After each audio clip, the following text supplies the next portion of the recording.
Aloha, Fast and Furious, breaking prophecy news. It's just your top breaking targets, Bible targets today, November 16th, Wednesday, 2016.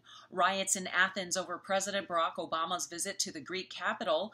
As many as 150 anarchists in a violent clash with police Tuesday. In the Middle East, Syria's president bans aid deliveries to his own people. Meanwhile, the United Nations says it will cut back Syrian funding at the same time. The UN gives about $3.2 billion in aid, but will cut back to $2.5 billion. The reason? They're not actually able to deliver on the growing list of wish list demands of projects to ease the suffering of millions of Syrians. In one city of Aleppo, the war has left about 275,000 people trapped. That's at least 5 Aloha stadiums filled with people. It fits 50,000 times 5 and a little bit more. 275,000 people are trapped with no aid allowed in since July.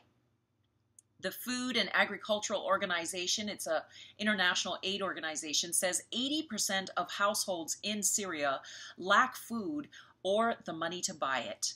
Now, family of God, I say to you, please, please, this means that millions of people are dying with no help from their own government and no help from international aid organizations like the UN.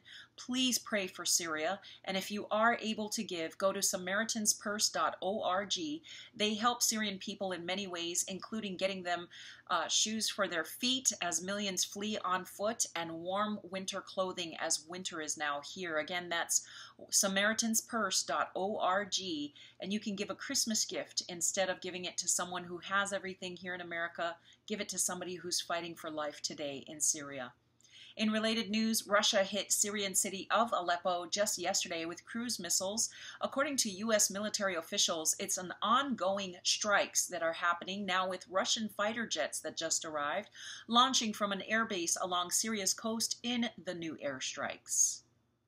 Groups opposing the Dakota Access Pipeline here in the U.S. launched nationwide demonstrations yesterday aimed at getting President Barack Obama to take executive action before he leaves office in January to delay or stop the project. Opponents put on more than 150 events across the U.S., including one right here in downtown Honolulu.